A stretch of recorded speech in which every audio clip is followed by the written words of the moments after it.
लाल सच्चे लाल सच्चे लाल सच्चे लाल सिंगर ग्रीन सूरज केहू नाही टिके जहाँ हम खाड़ हो जाई नजर पकड़ बता दियल पाड़ हो जाई तानी ध्यान दियो केहू नाही टिके जहाँ हम खाड़ हो जाई नजर पकड़ बता दियल पाड़ हो जाई स्वाति नहीं है किसी को भी झुका देंगे भाईचारा में जा भी लुटा देंगे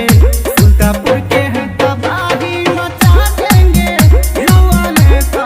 सिस्टम हिला देंगे सुल्तापुर के हैं तबाही मचा देंगे।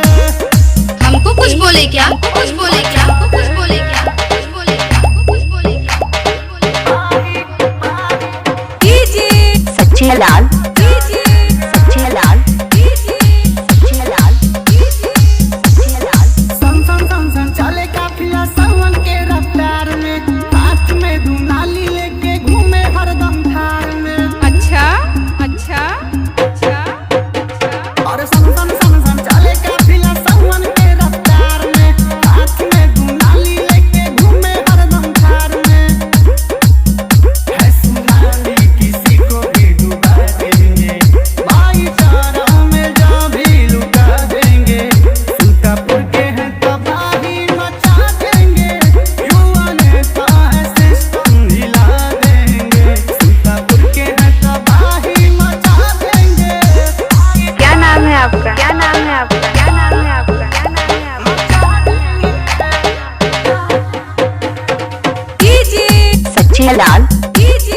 सच्चे लाल सच्चे लाल सच्चे लाल जिला सुल्तानपुर वाले जिला सुल्तानपुर वाले जिला सुल्तानपुर वाले जिला सुल्तानपुर वाले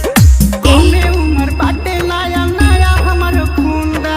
आई ऐसन नेता कुछ करे के जुनून बा ए सुना रंगदार नेता है कमे उम्र बाटे नया नया हमर खून बा आई युवा नेता कुछ करे के जुनून बा जान दिया चाहे कोई भी विरोधी हो हरा देंगे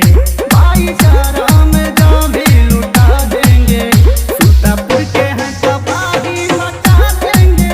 युवा नेता है सिस्टम हिला देंगे सुल्तापुर के हैं तबाही मचा देंगे। कोतवा जादीपुर सुल्तानपुर